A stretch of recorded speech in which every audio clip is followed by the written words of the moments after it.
Hello, how are you? Ansubire muri bulungi. Tuli eno mu Lumberwa Becky natusedda.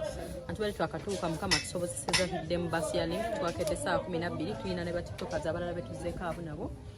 Naye mukama atuyambye etuuka bulungi nnyo okujja okuwerekera muganda waffe Becky.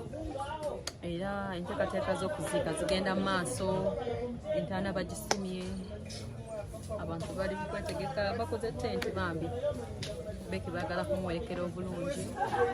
Era bambi tubeebaza mwena abacontributinze mu Lumberwa Becky, mwebali nnyo mwebalire ddala, abaweereza ssente, abasonze, ebintu bino bibeerewo bambi, mwebale nnyo mwebalire ddala, baana mwe tubasiima. Wano kali mu kisima ntaana bakyagitereeza.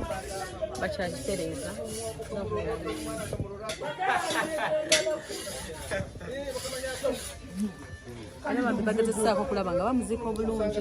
Abatanda bakutuuka tubakoola mujje mutuuke tulabike nga tuwerekera muganda waffe. Essaawa zigenda basa 8 era nga tubuzaayo essaawa ntono nnyo tulabike nga tutuuka mu kuziika.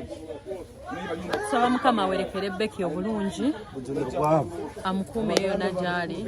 Tukimanyi wano we bagenda omuteeka si enkomerero ye nti alina eyo mu kifo ekirungi gy'agenda okubeera. Mwebale nnyo tubeererawo mu buli mbeera yonna bamikwano, mwebale nnyo abasonze amabugo, abasonze ebintu eby'enjawulo. Mukama abawa omukisa. Abatasobodde kujja bambi tukimanyi nti temusobodde busobozi kubanga baasi ebadde tetwafunye baasi bulungi nnyo, connection ya baasi bulungi, naye abamu kasita tuzze n'abalala tubasuubira bali mu kubo bajja. Mwebale nnyo mwebalire ddala, Mukama batuweere emikisa. Batiktokazi bannaffe be twazze nabo Mukama bawe emikisa. Naye nga muganda waffe essaawa yonna tugenda kuba nga tumuteekayo, era vidiyo nja kuba ngibawa mu maaso nga tuli maziika. Essaawa zino kubanga bali mu kusima ntaana, so tubeeyanza ddala. Mukutu kakati we tutuusidde wano olwaleero, baganda baffe abasinga bavudde e Kampala kuli Fibi ne batiktoka abalala bazze okubanga bawerekerako. By the way, ngeyongera okwebaza abatiktoka olwalaavu gye mulaze, kuba basinga abazze wano naddala benaakalaba media houses ez'enjawulo ba TikTok kozi ne ba blog ab'enjawulo. Kyembadde mbuuzaako Fibi olugenzo lubadde lutya mukwano? Olugendo terubadde lubi, tetufunyaho yadde okutaganyisibwa yadde mubenku otusumbwa tugende saa 12. Mukama tuyambe ne tutambula bulungi nnyo. Kaakati oluvannyuma lw'okubanga olunaku luli mwali e Kampala nga mugezaako ku nsi z'ebweru eyo nga bagamba bakiikirireko. Abava mu nsi z'ebweru saabafunyeeko, naye abansindikidde obubaka nga bakungubagaiza Mabugo, wabaddewo abamu fan class aba ttiimu yange, ne wabeerawo ne ttiimu ya Deno, Abusofa wakafuna munnange nga we wagenda ogalamizibwa omwoyo oba omubiri gwa muganda waffe muto waffe Becky.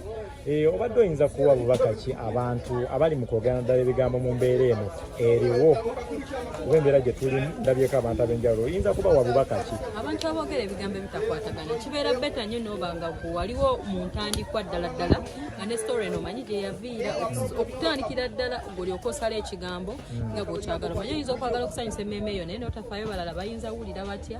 Naye mbasaba bw'oba tewaliimu kintu kinene omukwano tamya abantu balala kuba tumanyi wa gye byatandikira, wa gye byava, ovuddeyo olw'okuba olina kyolabye waneeno omuntu essaawa yonna bakujyotekako ekigambo. Nze nina TikTok yanjyotekako ekigambo mbu tukolagana naye nga tekibanga nawo, naye ensi yonna kyemanyi kitegeera bwetyo negamba bulijjo mukolagana nga mutulimba. Essaawa yonna bakusibako ekigambo naye nga tokimanyiiko mitwe n'amagulu. So lekera okwogera ebigambo byemutamanyi olw'okuba nga waliwo ebigambo ebimu ebivuddeyo mu maziika ga Becky. Abantu munnange twakulaba mu mbeera ez'okubanga Becky okutandikira ddala eri emabega mu ddwaliro ebyatambulanga, era gwe kyemmanyi ena sitooli empanvumuuko okusinziira ku bantu abajja tutagenda kufuna ssaawa eno. Becky ebbanga lye mwatambula naye mu kaseera ng'akyali mulamu omugenzi gwenjogerako ssaawa eno. Bubaka ki gwe bwe yakuwa kuba yali akutwalanga wa famire bw'oyinza okushalingako ne public bwe yakuwa mu njogera bw'oyinza okushalingako mu public?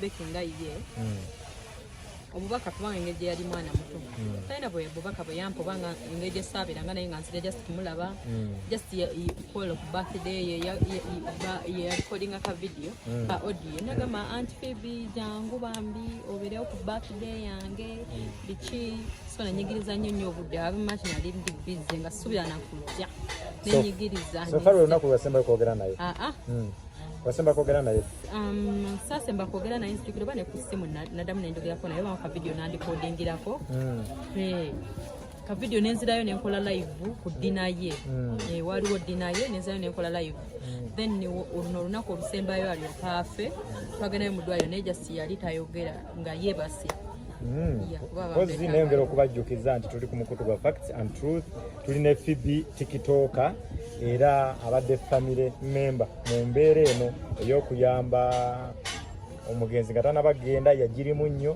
era twamulaba era n'okubanga omugenzi agenze tanaba kubalekerera n'essaawa nakyali nabo azaamuwerekereko Phoebe tubaye twagala tutambulemuko tugende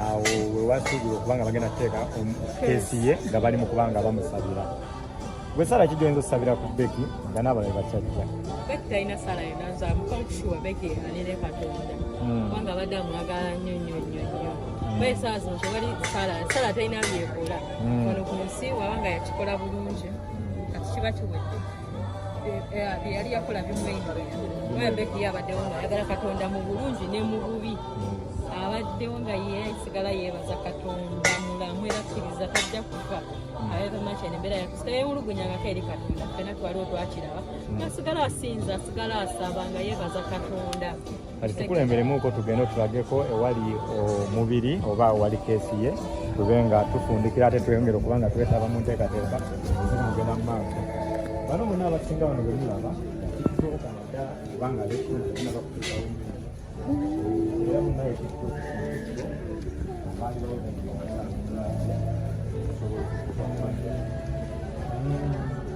osobola otuukawo okwamunda tewalaga embeera eriyo waffe yali awo tebanaba kumugjayo muteeka wali eri musojjode akyaliko mu nnyumba yaabwe oluvannyuma ajja kuba bambi avaayo bamutwale ennyumba ye yemubeerera naye nga tetugwamu kukkiriza tusigala tukkiriza nti gyali walungi kozi naffe tweyongera okweyisa obulungi obutaagala ennyonnyo likes ng'oli mukulumya bantu balala obutaagala nnyo obutaala naye olina abantu b'olumya kimanyi bagenda kwogera bingi nnyo nikyoba omanye buli kigambo kyoyogera nga tokirinako mutwe n'amagulu nti oba omanyi obutuufu bwakyo batomanyi kirina omuntu gwe kikosa wabula tubasaba musigale basirifu nga bwe mwali abasirifu mu ntandikwa temubuukira gaali gye mutamanyi nga bwe mwali abasirifu mu ntandikwa musirikire ddala nga twaliwo ne tulanga Becky obuyambi bwe natalabikirako ku mikutu gyammwe wabula nga kati muvudde ensaawa zino eno mumunoonya kiki ekyatuuseewo ki banaye tubasaba musirikire ddala nga bwe mutajja ku soosi nga Becky mulwadde tubasaba musirikire ddala tuyanza nnyo tuyanzige oyo munaffe Becky ngenda kutuusako kamera mbalageko ne bannaffe batikitoka abalala bakatuukawo abo si tiimu yange bambi tukwataganye batikitokers bonna bafuuse family era tuyongera okufuuka family. Welcome to the family of TikTok. Abasinga tuzze wano lwa kusharinga love